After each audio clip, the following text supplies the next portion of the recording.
the kind of thing that is going to lead to a really powerful and bitter critique on the part of the clerics. So they don't like one another at this point in time.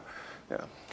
So one of the things which appears in the scholarship a fair amount is that there is this distinctive,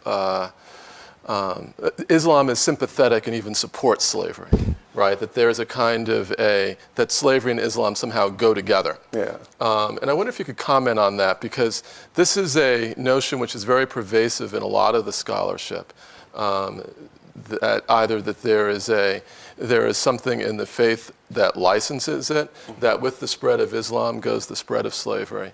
And you're actually telling a story which is really different, which is about tensions between clerics and people others who are Muslim, but sort of saying this is, there's a sort of a disagreement that's taking place. And so I wonder, so there's your local story, but I also get the sense that you're telling a much bigger story about how we think about Islam, how we think about slavery, and what their relationship is to each other. Yeah.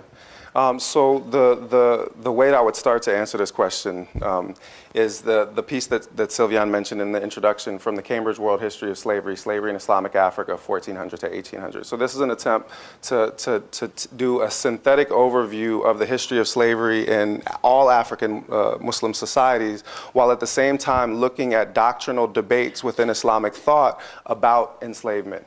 And the way that I'll just, so the short answer is that we were told a lie by late 19th and early 20th century Orientalists who suggested that slavery and Islam were coterminous. And this was part of a very motivated attempt both to denigrate African societies and Muslim societies and to monopolize claims on freedom and emancipatory thought within a Western post-Enlightenment tradition. So that Islam and African societies become coterminous with slavery and despotism, and the white people are to be given credit for everything that was ever liberatory or emancipatory in human thought. And so the way in which we approached the question of the relationship between slavery and Islam was not historical. It was polemical. And people referred to particular canonical texts, not the Quran itself, almost never the Quran itself, but to later legal texts to paint a portrait of an Islamic law that was accepting of slavery. Whereas once you start to scratch the surface of the actual legal opinions, you realize that nobody agreed about anything. And there were people that never accepted the idea that any enslavement could happen beyond the time of the original wars that the Prophet himself directed, and that he himself had freed any person that he had ever owned during his life before he died, and that there was a very powerful thread of anti-slavery thought within Islam that was being systematically downplayed. And so part of what I was doing both in the Cambridge World History of Slavery piece, and I also wrote, there's a new one coming out on the 19th century as well that picks up where that story left off. So what I was doing in both of those chapters, as well as in this one, is trying to tell a historical story that gave expression to some of that intellectual ambivalence about slavery within Muslim societies, and to see that people actually found resources to think against slavery within conventional Islamic thought. 50 years ago, in 1966, David Bryan Davis won a Pulitzer Prize for the problem of slavery in Western culture.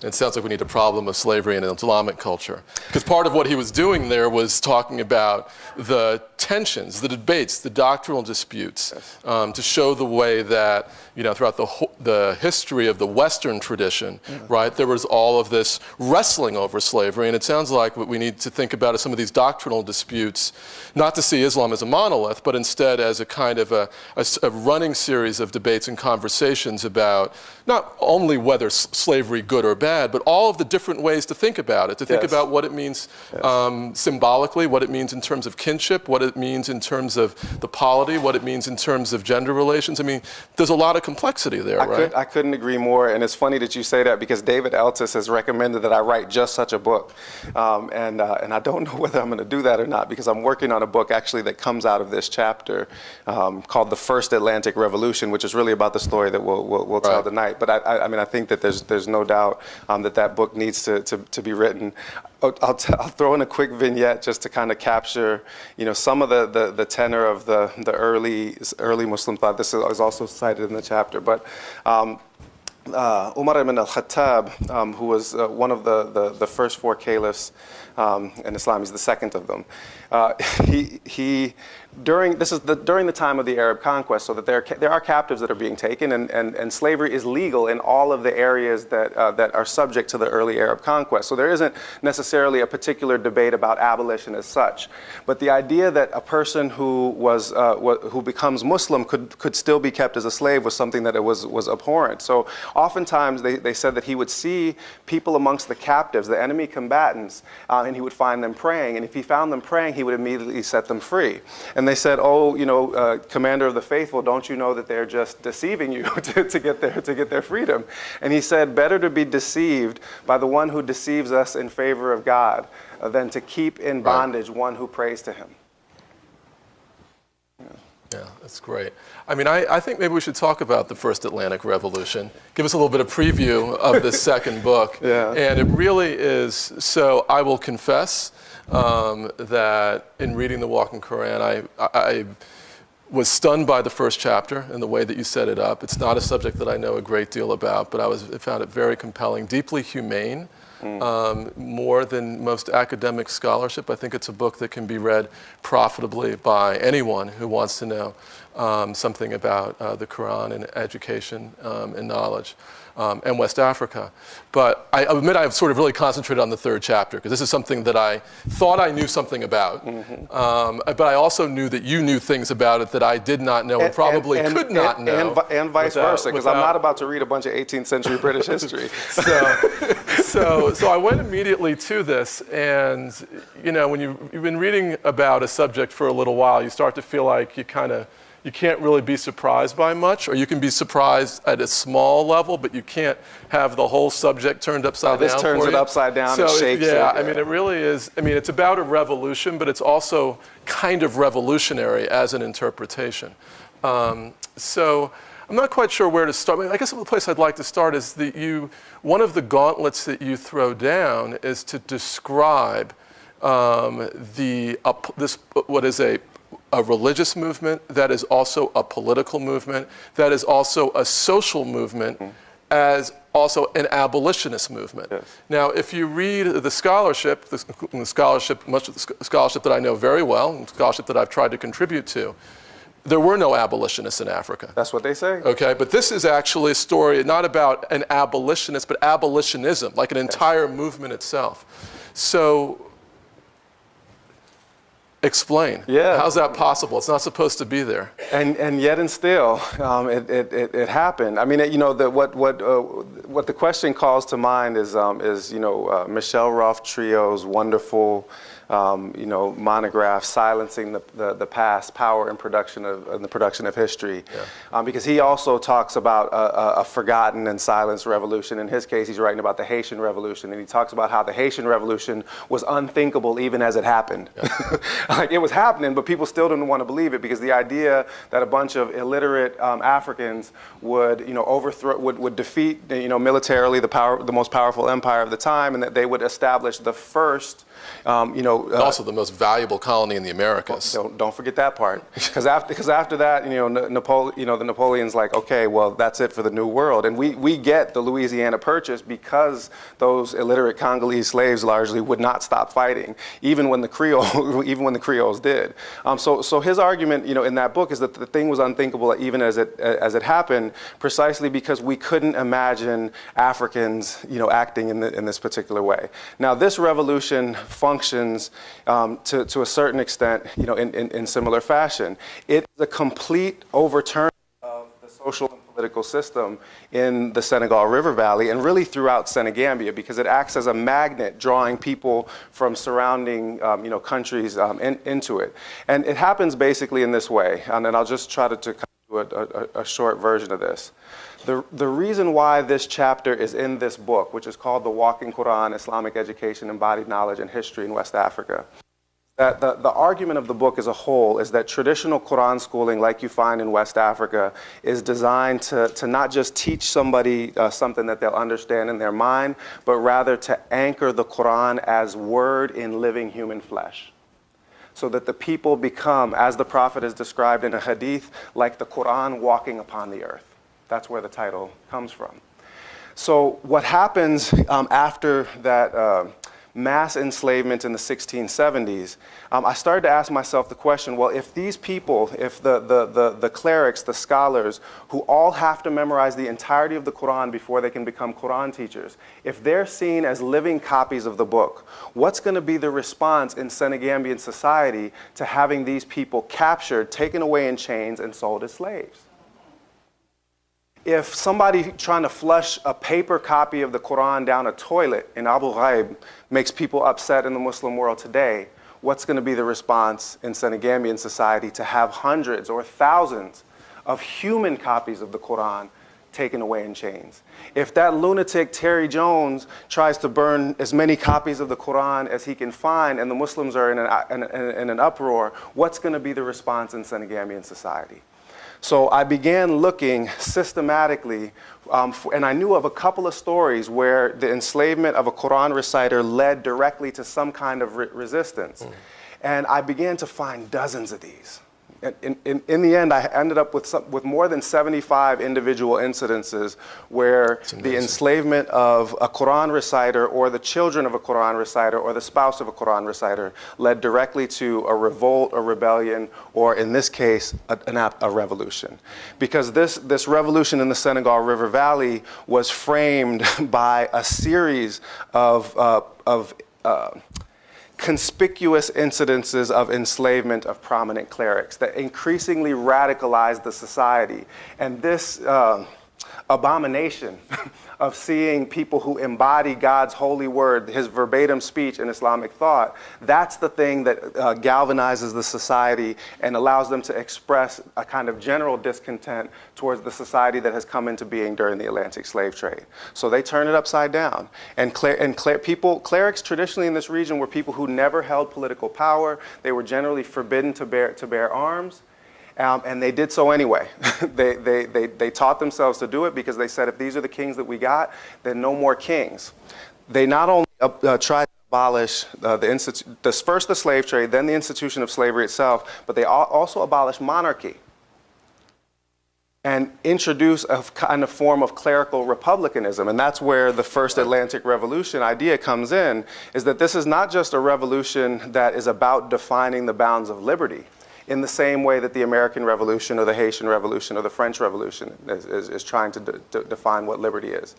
Even if we end up selling out pretty hard on the whole slavery thing in this particular country. But it's also one that is seeking to put an end to monarchy.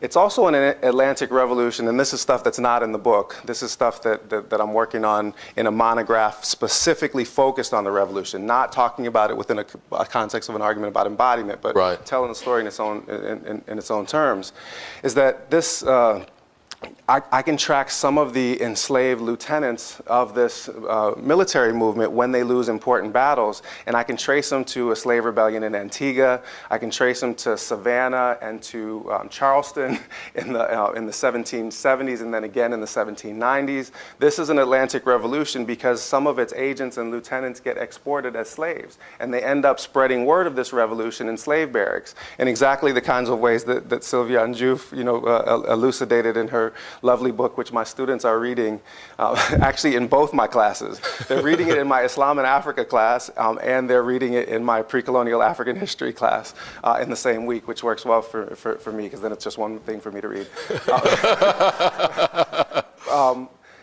Sorry. I got to stop you right there. Please how do you know that? How do you know that there are lieutenants who end up in these particular, because one of the, it's a real challenge to track individuals from captivity in West Africa. Never really been done. And the fact of the matter is that, we have, what, a dozen, 2 dozen very well-known figures that we, in our classes talk about, that these are the people. But you've got new You got new stories to tell. I do. So, but it's also like it depends on how you understand diaspora history and how you formulate it, right? So most of the people that write even the very best monographs on African cultural contributions to New World societies, they formulate a bunch of questions based on how a New World society works, and then they go back in a piecemeal fashion to African societies and look for antecedents or precedents to that. I'm starting and moving in the direction that the history actually happened, which is that I'm starting with a lived historical experience that I can document and detail vividly. Right. I mean, I know when battles are fought. I know what the debates are, what's being discussed, and I know who the people are. And then I'm following them as they move into the Atlantic world, which is different than having your research questions driven by diaspora dynamics and then trying to figure out where they might have come from. I'm saying that African history doesn't stop being African history just because Africans get shipped out of the continent. Yeah, that's great. That's great. Can I get an amen from the congregation?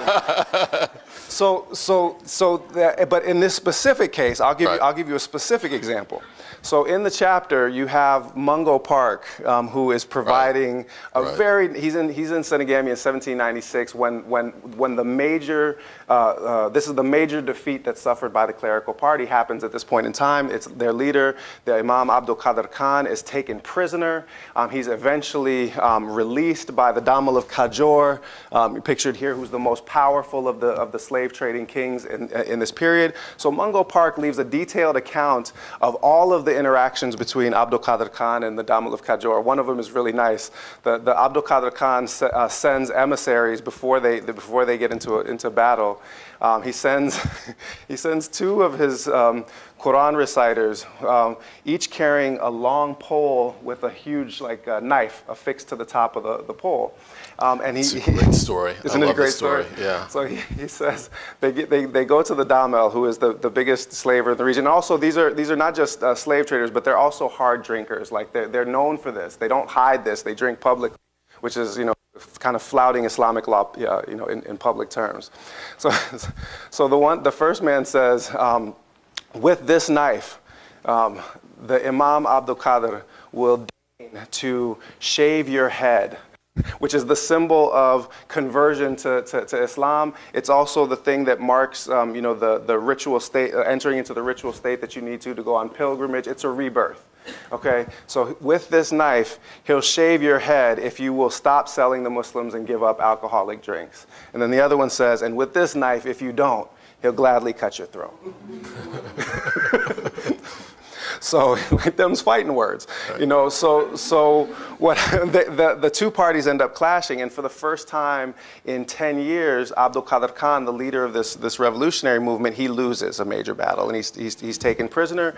And Mungo Park hears the story about how he's actually pardoned, and he doesn't quite believe it until he's on a ship that's supposed to take him to Charleston. This is a Scottish explorer going to Charleston. He said there's 120 slaves on the ship. He leaves an account, a detailed account. He says 120 slaves on the ship. 25 of them were literate clerics, and I conversed with them in Arabic. Wow. He said 9 of them were lieutenants of Al-Mami Abdul Qadir Khan. Al-Mami was the title in Pular. That's how you say Al-Imam, El-Imam, the leader in Pular. He was with them in the battle that they lost at Bungoy. He was with them by the tree when they lost, and they told the story of what happened there to him that day to me in Arabic, confirming what I had heard from the griots when I was there in 1796. Now, it's unbelievable. Yeah, but it gets better. It gets better. So, and this isn't in the book. Yeah. It's not in the Walking Quran. It's in the book that I'm working on now. So the boat springs a leak. And so they have to bring the slaves up above board to have them bailing water out of the boat, and it's not going to make it to Charleston. So they have to go to Antigua instead, because it's the closest point that they can go aboard, and the ship has been totaled. So, well, in other words, it's a loss. It can't be saved. They have to liquidate the cargo, which is the people. So they have to sell them all on the spot. And so I'm learning about this before I go to do some research at the British Public Records Office, and hopefully we'll also talk about how the British sources end up really, shedding new light on this particular story. But using David Eltis's wonderful slavevoyages.org, this Atlantic slave trade database, which if you haven't used it, use it. It's extraordinary. It's extraordinary. It shows, please say a word or two about it. Just very quickly, a team of historians over the course of probably 30 or 40 years have documented, have collected information on what they every known slave voyage that they've been able to record. 35,000 are in this database, going from the mid-16th century down to the late 19th century. And there's all kinds of information that's not in it, but what is in it is fascinating, because you can manipulate the information in any number of ways. By the nation from the European nation that was involved, the owner of the ship, the names of the captains, the number of sailors, the individual ports at which a ship went on, where they traded, how many embarked, how many disembarked on the other end in the Americas, which is almost never the same number. I mean, I could go on and on about them. It's sort of the ways that you can manipulate this and find all kinds of useful. And actually, I have a question that comes out of that. To make it concrete, one of the things that you can do with it is that you can research all of the voyages that come from Senegal and Gambia only, that come from San Luis, Gorée, and Fort James, and which ones go straight from there to Savannah and to Charleston, for example, which is part of what. So did you find the boat? Not only did I find the boat. So one of the things that you learn from the database is that there aren't any imports into Antigua from predominantly Muslim areas for a span of about 20 years before this particular boat arrives. So I'm thinking, man, these brothers are going to stick out like a sore thumb in Antigua. And I don't have time to, and also I don't know anything about plantation records in the New World. I am not a historian of the New World. I'm an Africanist. Nah. We're getting there. So I said, well, let me see what I can find while I'm here in London. I said, well, maybe there's newspapers. And there was a colonial newspaper that started in 1786 for Antigua. And 6 months after this boat arrives, there's a slave rebellion. And the paper talks about it. And then I kid you not, what it actually says in the newspaper, that the slave rebellion was fomented by a mysterious slave known by the name Gore. The point of embarkment associated, slaves were often called by the place in Africa from whence they were sent. Now, so do I have a smoking gun? I was about to say it's a smoking gun. It's about as close as you're going to get.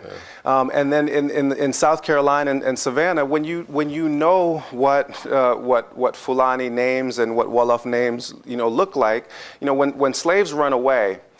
And Michael Gomez in his book Exchanging Our Country Marks uses slave runaway notices to good effect, because when slaves run away, masters they don't insist on having a slave called Toby in a runaway ad, because they're trying to get the slave back. So they say he prefers to be called Kunta. Right? So this is a hypothetical example, but it's literally true that they'll often print African names alongside the European names. And if you know something about naming conventions in a place, it's not that hard to track people down. One of the people that we found, my wife and I were doing research, her for a novel and myself for a book, was a woman called Kumba. She ends up taking the name Kumba Eric, and she is the first free black on the Georgia census in 1786. She's almost certainly Senegal. She's certainly Senegambian, likely Wolof or Fula, but she's the first free black. She has a son that's listed also on that census. It's hard to say who the father is on the first one, but on the second census, it becomes clear that it's a white man that lives. He's listed as a next-door neighbor in the previous census. That young man goes on to serve in the Georgia State Militia. It's incredible. So there are ways that you can track some of these people across space and time, but only if you know in specific terms what pieces of African history you're trying to follow through on. And that's why, to a certain extent, it takes an Africanist to do that part of it. Yes, and it should be said, there are very few historians of West Africa who've made this move into following the diaspora into the Americas. I mean, really, it's an interesting thing professionally that many Africanists. I mean, it's not that surprising. That's what you're trained to do. It's what you're interested in. But, no, but there's something more. There are missed opportunities, and there's something else going on. There's something more insidious behind it, you know, which is that there has been for a long time an informal effort to, you know, well, it wasn't even informal, right? Yeah. Philip Curtin, in his, 1994 presidential address to the African Studies Association, he titles his talk "The Ghettoization of African History." And he warned against the idea that too many Africans and African Americans would become practicing historians of Africa, and that this would reduce the quality of scholarship in the field and also lead to its being marginalized within the academia. This was so that's part of what's behind an inattention oftentimes to telling diaspora stories as part of African history amongst some Africanists, certainly not amongst all, but amongst some. And it has been changing in our professional lifetime too. I mean, I feel like there are more and more people who have been trained in different parts of West Africa who are doing this kind of work. Or who've trained themselves in West African history. James Sweet at the University of Wisconsin trained as a Latin Americanist, but trained himself as an Africanist and wrote 2 extraordinary books, Recreating Africa, one, and then The Story of Domingos Alvarez, another, which is the story of a specific enslaved person from Dahomey, and he follows his whole life story through several different, New World places. So it can be done, and I'm trying to do it. So this conversation actually leads me to ask a question that I hadn't been thinking about until we talked. And it's to think about Senegambia and the Atlantic slave trade in a slightly larger context. You invoked Philip Curtin, who's a very controversial sort of standing in this, in the historical literature. In some ways, he's the founder of that database. That we were talking about, that we were praising, which has been so important for all kinds of research, since it was really his question: how many people, move from one place to the other, and where they come from and where they go. That got a lot of this research started. But one of the things I think it's interesting is that when you look at Senegal and Gambia together, this region together, in the span of the entire West African coast, down to present-day Ghana and Benin, Nigeria, the Cameroons, down to Angola, Congo. It's never a very large portion of the Atlantic slave trade as far as the information that we have available to us today. And one of the things I want to ask you is whether, and it's one of the things I've always found difficult to explain to undergraduates. It's the closest place to Europe. It's the earliest and it's place. the shortest voyage to the Americas. So from a strictly convenient standpoint, that's where the slave trade should be centered. What do you think of this? That one explanation for the relative proportional, and we're talking about tens of thousands, actually hundreds of thousands of people who are shipped from this region, so it's not like it's marginal, peripheral, but compared to the whole thing, it's not the largest part of it. To what extent is it the influence of Islam in this region that actually explains the comparatively lower numbers? Because I've never seen anybody make that argument in that sort of as explicit a fashion, but I feel like that's implicit in some of what you're saying. It is, and I have seen one person make the argument in print, and it was Paul Lovejoy in a piece, I'm forgetting the title, but it's in the Revue d'Histoire d'Outre-mer in 2002, and he says Islam as a factor of potential constraint on the Atlantic slave trade. And so he actually makes explicitly that argument, and he extends it to also take into account northern Nigeria, the northern parts of basically all of the Islamic regions, and says, look, statistically, this should have been a much more significant contributor to the Atlantic slave trade. I think that we have to consider the idea that Islamic resistance as a cultural restraint. Exactly. Yeah. But I will take issue with one thing, which is that it would be correct to say that it was never the main region of slave supply if we dismiss the 16th century. Because for the 16th century, it's supplying the bulk of the slave trade. You know, and I learned from you know, Sylviane Diouf's book, you know, a number of years ago that that there was a historian in the 1980s going through the Spanish sources that said that something like 60% of the enslaved people brought into New Spain, what becomes Mexico, between 1525 and 1575, roughly in that period. Don't quote me on the dates, but something like 60% of that total slave population could be identified as Wolof or Fula.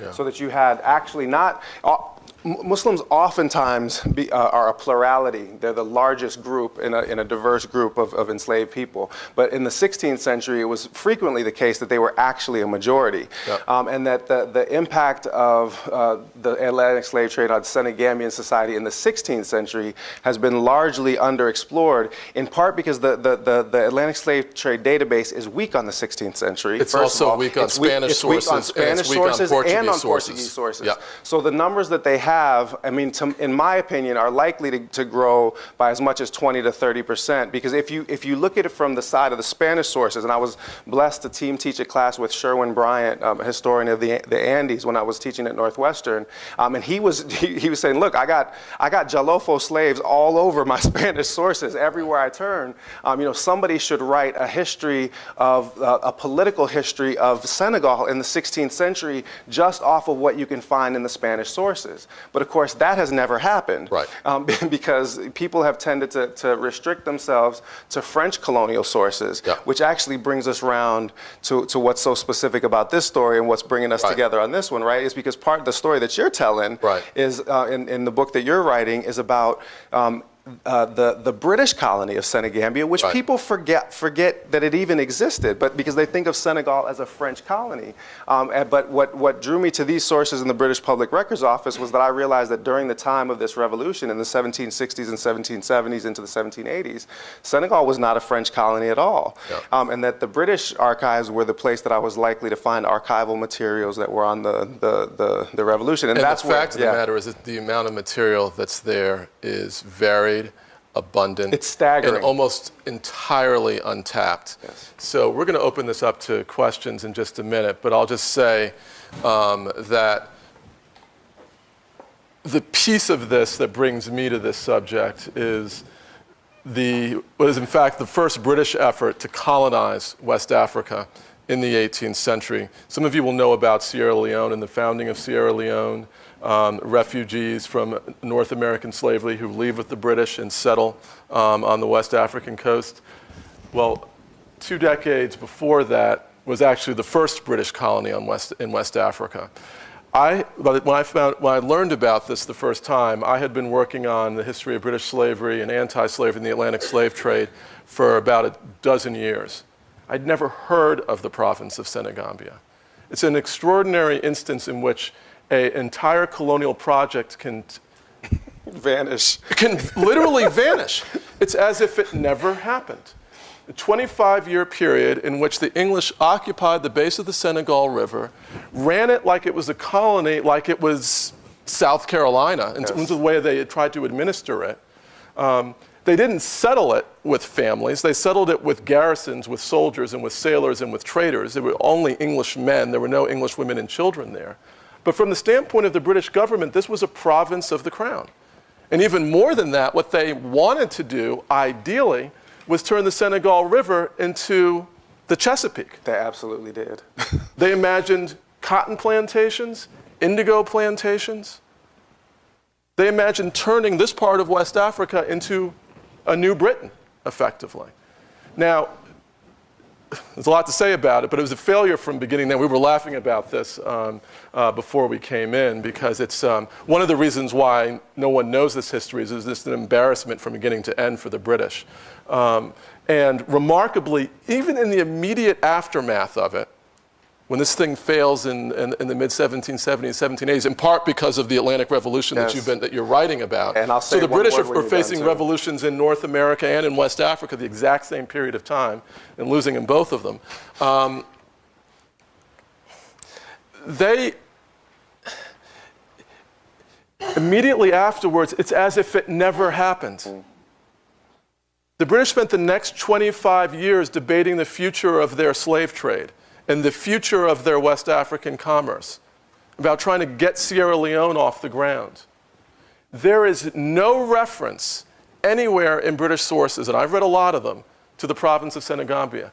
So it literally disappears. So it's not only that we don't remember it today in the 21st century, several years afterwards, this attempt to build a colony, build a province, there is, largely forgotten. So it's another one of these sort of, it's kind of unthinkable in a different sense. The British are supposed to be competent, powerful, exert military authority, and they all die in droves and leave in embarrassment. Well, and they're at each other's throats. I mean, they're literally killing one another. There's one mutiny after another in this colony. But it's good that we brought it back to the British sources in the end, because the one place where there is a trace left, and this is one of the most, I think it was one of the most significant sources that led to this particular chapter, is the Reverend Thomas Clarkson, who is essentially the founder of the modern British abolitionist movement, and he's also the unacknowledged founder of La Société des Amis des Noirs, the first modern French abolitionist movement as well. He's the founder of both of these, in point of fact.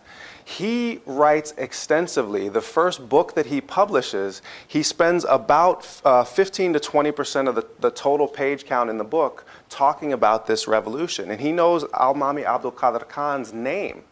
And he gives him the last word in his text. And he says, this wise and virtuous Al-Mami is a model for the sovereigns of Europe, because he's done what they don't have the courage to do. And he's made more of a contribution to the causes of liberty, justice, humanity, and religion than they have. And this is coming from a British Protestant abolitionist praising an African Muslim ruler for doing what the rulers of Europe have not yet had the courage to do. And that's the other sort of Atlantic dimension of the story that I'm trying to tell in its fullness, is that this story that abolitionism emerges fully formed like Athena from the waves, carrying some version of Greek Enlightenment with it, is bogus, because when Thomas Clarkson is trying to push the British to abolish the slave trade, he's lauding an African Muslim ruler who has already abolished it.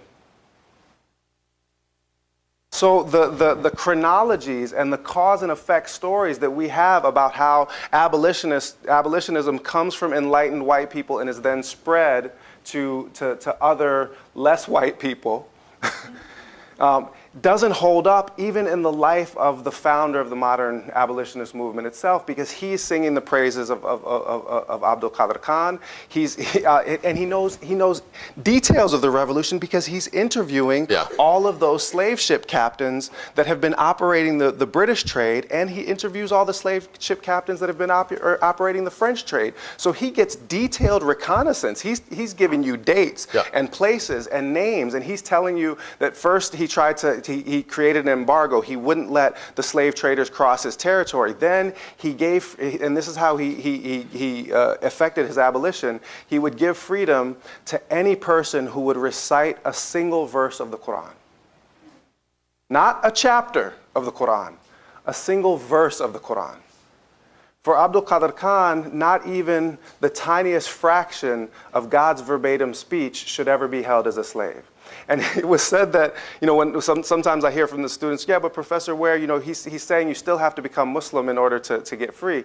And that is true, but everyone in the area is Muslim to begin with, even the enslaved people. And he also doesn't, in the oral tradition, what he's credited with saying, he said the Muslim that should be protected from enslavement is the one that says, La ilaha illallah, there's no God but God, even if he pronounces it, Ra iraha irra. In other words, fake your way through it, and I'll put you under my protection. The idea is that he's going to try to use Muslim identity, which provides legal protections to Muslims against enslavement. He's going to try to use it to protect any African that he can from enslavement. All of this is in the third chapter. Yes. Titled "The Book in Chains." It's a truly brilliant. It's a truly brilliant turn. I think we should probably, obviously, we could talk for a while. Several days. Several days, exactly. So, but I think we should open it up a little bit and give people a few minutes to ask some questions. So, in front. This is so interesting and very fascinating. And I don't know a ton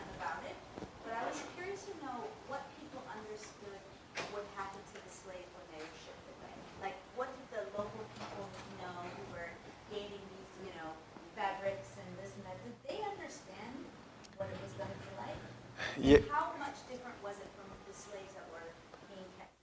They knew a lot about it. The people that were putting people in the boats sometimes ended up in boats themselves. Repeat the question just so that everybody can hear. What did people that were involved in trading slaves know about what their ultimate destiny would be, and were there dramatic differences between the kinds of plantation slavery that people experienced in the New World and what was existing at the coast? Is that a fair representation of your question?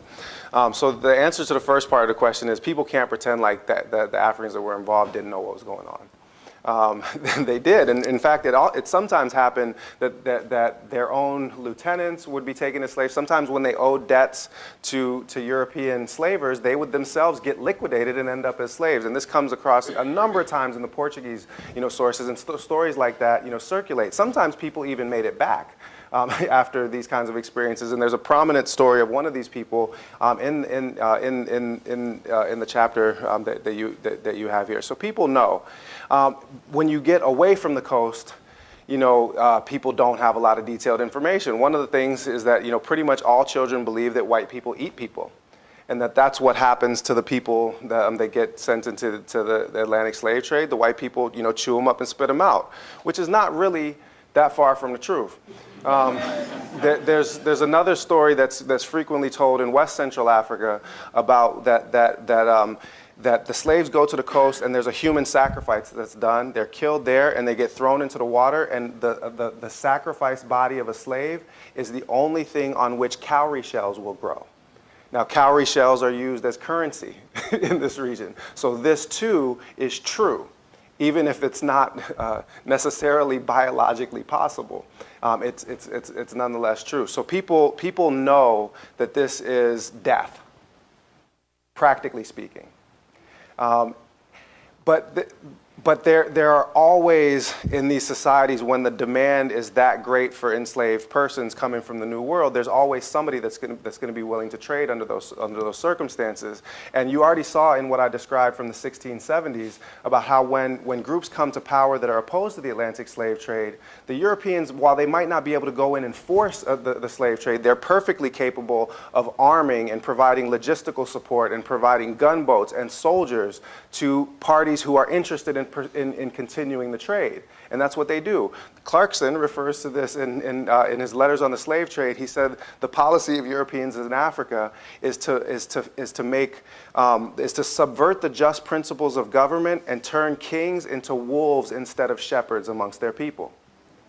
And so if you want to just think about it in a word, the European policy in Africa is feed the wolves, starve the shepherds. Right here. When and how was Islam brought to this area? Islam comes to the Senegal River Valley by the end of the 9th century CE. One of the things that distinguishes sub-Saharan Africa as a region, as a whole in the Muslim world, is that sub-Saharan Africa is not subject to the military conquest that characterized the initial spread of Islam from the Arab heartlands to the foam of the sea, as it is in conventional Muslim accounts, and basically Western Morocco, Western Sahara, and also into Spain.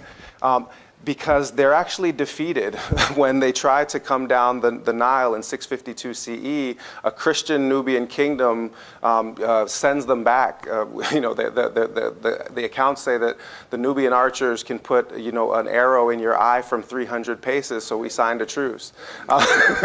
Basically, good reason. Also, it was difficult to move soldiers across the vast expanse of the Sahara Desert. So, and there were large, powerful empires on the other side. Already in the 600s, the Ghana Empire was just to the south of the desert, and an 11th century source said that the Emperor of Ghana can put 200,000 soldiers in the field, 40,000 of them archers.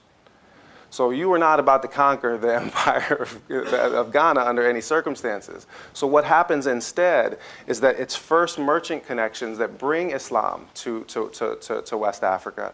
But ultimately, it's the formation of an indigenous clerical class that causes Islam to spread within sub-Saharan African society. And that's what I talk about in the second chapter of the book. And you can actually trace back to two towns in the Empire of Ghana, a town called Jaga and a town called Kabara, where the ancestors of some of the oldest clerical lineages, teaching lineages in West Africa, first began to specialize in the teaching of the Quran.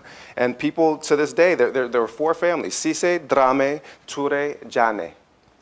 These are the first four groups of people to start to specialize in teaching the Quran, and it's through the jihad of those wooden slate boards that they learn the Quran on. It's the jihad of the wooden board, not the jihad of the sword, that spreads Islam through West Africa. So that by about 1400, all of this region here is almost entirely Muslim, and it's likewise the case pretty much in a continuous strip from Senegal on the west coast to Somalia on the other. That if you run across the northern parts of those countries, they all become Muslim. Something like 1,000 years ago, Islam becomes an important factor. It becomes a majority religion by 12 or 1300. It becomes the exclusive religion by about 1500, and all of those places are between 90 and 98% Muslim today, without any external conquest bringing Islam to the area. Good. In the back. Yes, I had a question about Senegambia, the role to African Americans. You hear a lot about the connection in that region, and I was just wondering if you could kind of explain the history, context of the contribution to the country. Yeah, I mean, it's significant.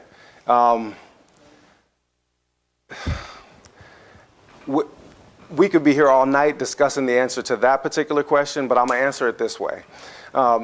There's never a place in the history of slavery in North America where enslaved Muslims from the Senegambia region are a majority in any particular place in time. But there's a number of places where they're a plurality at specific foundational moments. They're the largest group amongst the enslaved population in the Sea Islands of Georgia in the 1770s to the 1790s. And this leaves a huge imprint on African American culture in those coastal regions. They're a plurality in Louisiana in certain portions of the trade as well. And what happens is that they're not able to necessarily reproduce Muslim institutions, although there are functioning Quran schools in slave barracks in different parts of the New World at different points in time. One of the main problems with being a slave is that you don't have control over your children. Your children can be sold away from you, and then you do not have the ability to educate them the way that you otherwise might. So reproducing Islam, from one generation to the next becomes complicated. It does happen, but it's hard.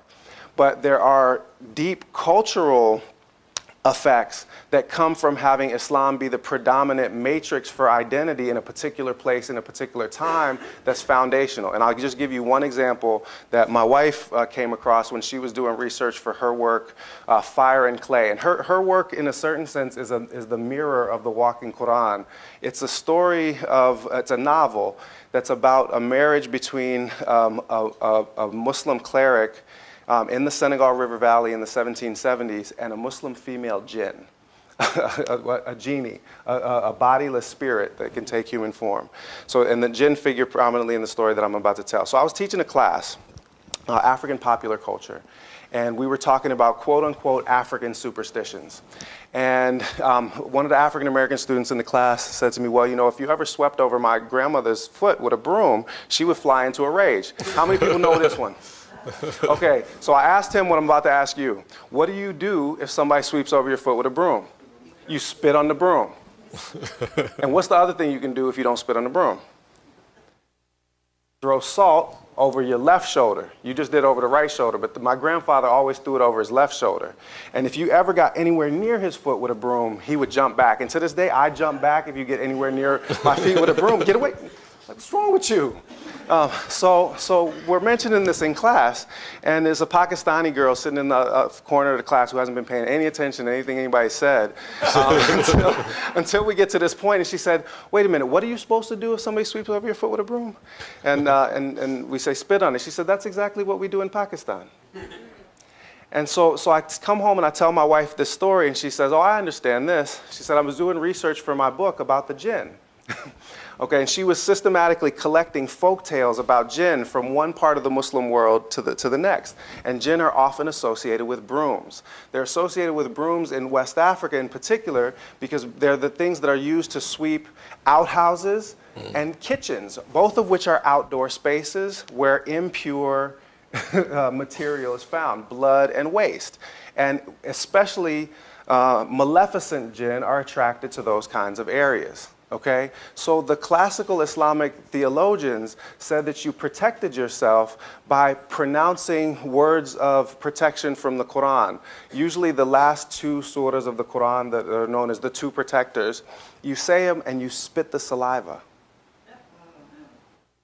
Or you throw salt because jinn that incite people to evil follow them on their left shoulder. Whereas jinn are just like people. They can be good or bad. And the good ones will tend to follow you on your good hand, on the good foot, as James would say.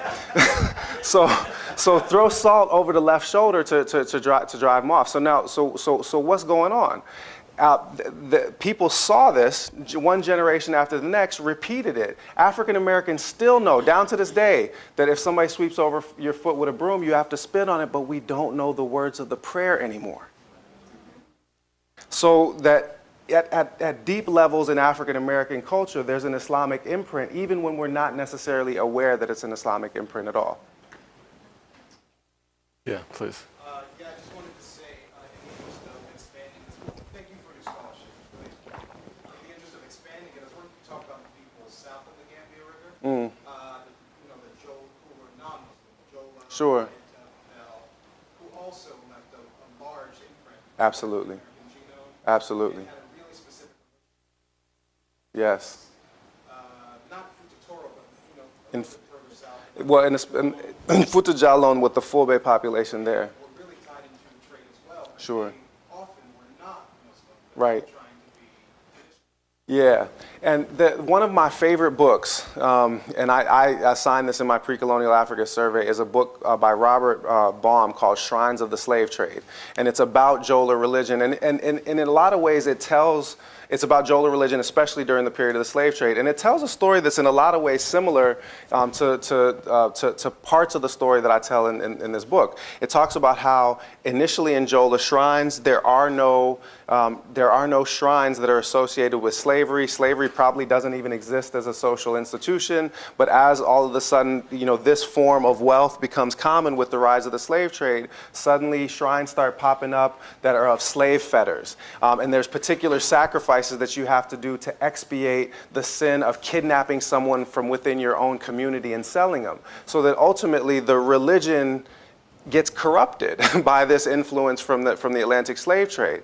Now the difference is, and I think that this is significant, is that corruption is clearly taking place with the hereditary kings. But Islam provides a legal language that Muslims should be protected from enslavement by one another, that allows a framework of identity larger than just any village or any region or any ethnic group. People that come from different ethnic backgrounds and different national origins decide that they have a common endeavor in protecting one another from enslavement. And that's extraordinarily rare anywhere else in Atlantic Africa, because every ethnic or political division has cash value. When there are Europeans that are willing to trade you valuable goods for the enslaved bodies of political rivals. So you don't see the kind of large imperial states that you saw in earlier eras in West Africa, because now every possible division is monetized. Yep.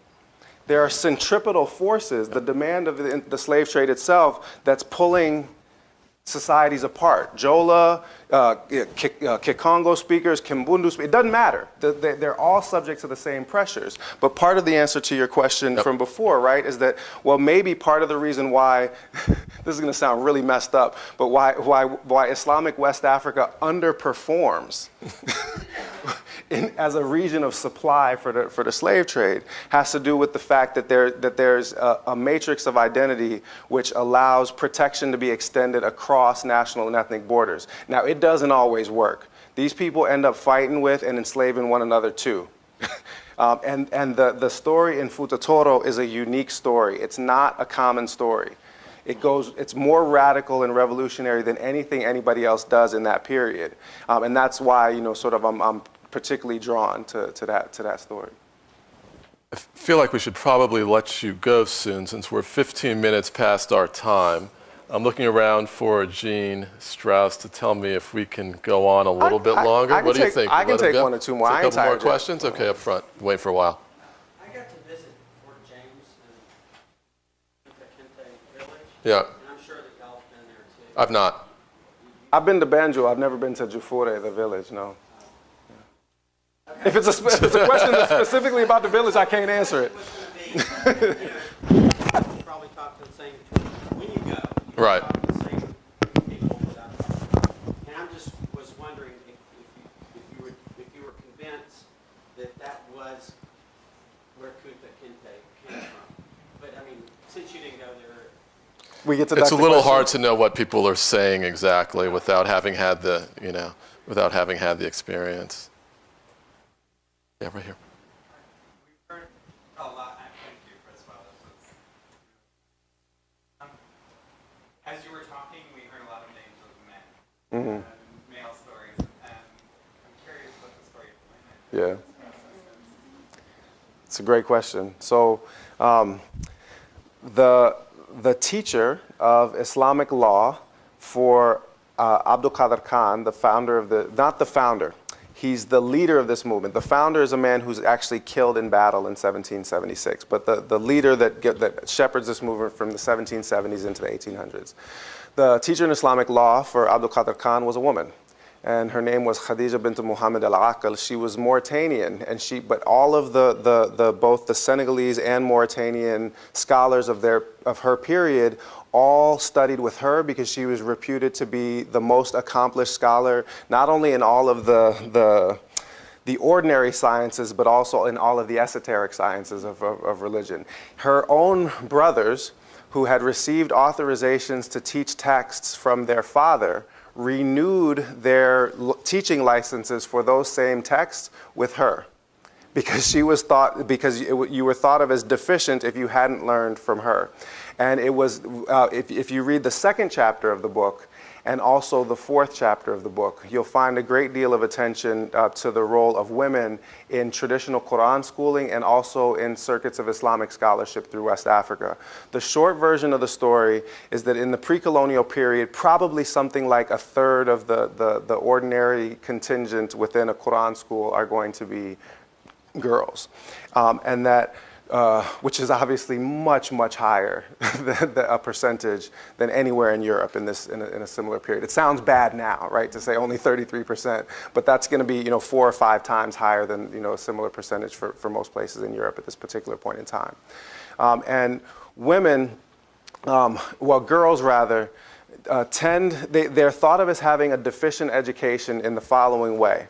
The ordinary way of giving somebody a rigorous Quranic education is you take them away to the home of a cleric and you leave them there until they memorize Quran. And you say, when you turn them over to the teacher, give me back a Quran or a corpse. Wow. That's also the walking Quran, right? I want that boy back as a book, or you can keep him.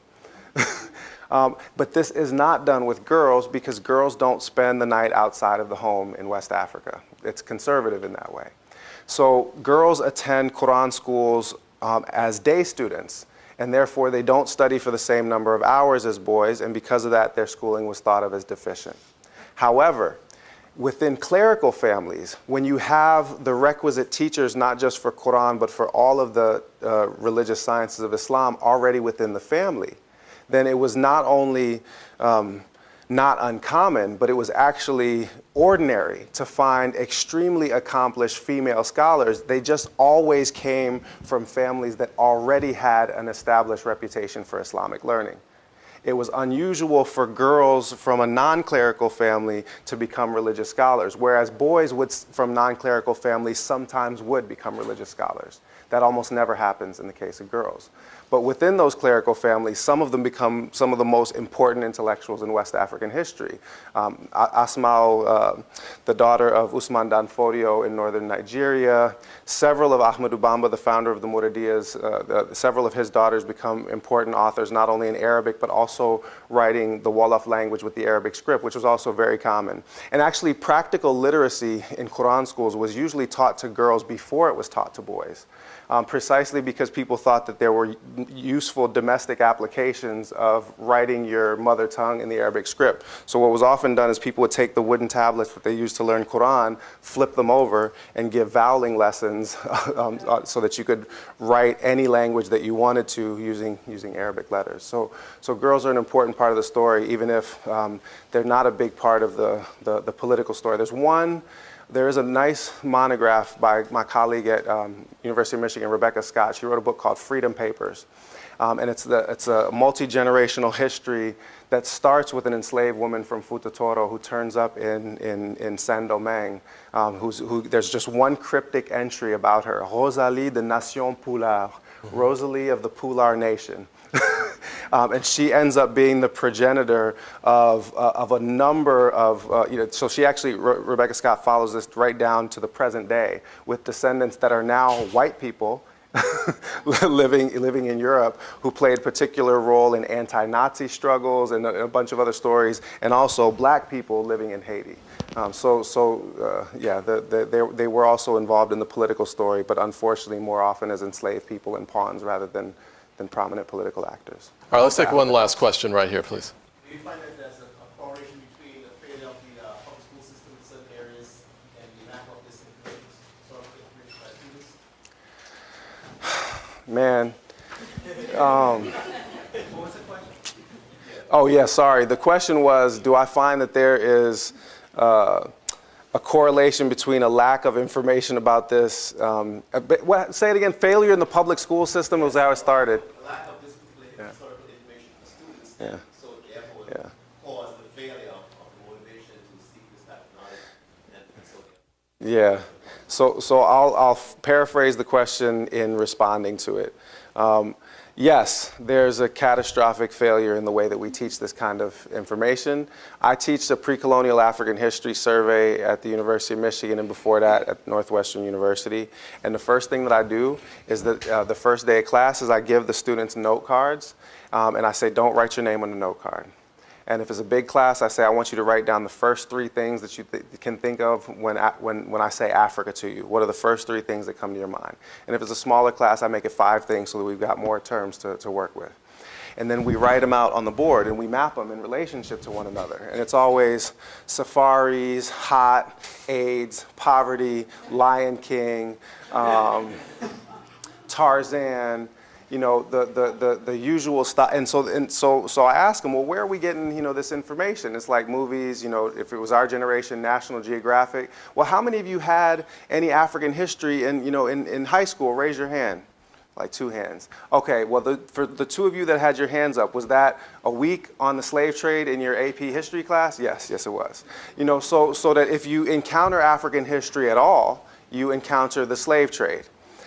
You don't encounter anything about African cultural history. You don't even know that there are Muslims in Africa. You would never know that 1 in 6 of the world's Muslims lives in sub-Saharan Africa. That there's more than 300 million Muslims in sub-Saharan Africa. That it's probably the only continent in the world that has a Muslim majority. You'll never learn that. So yeah, we're doing a terrible disservice, but it's particularly regrettable insofar as this story demonstrates that some of the genealogies of the values of liberty and emancipatory thought that we hold dear were articulated not just by the ancestors of the European population in this country, but by the ancestors of the African population as well. And that they were articulated in terms that were thought through with respect to the Quran rather than the Bible. They were thought through with respect to the Atlantic experience of being the victim of the slave trade rather than the Atlantic experience of being the progenitors of the slave trade. And I think that that story in particular would be a valuable corrective, and that's why I'm writing that book. I think we should say thank you. That's great.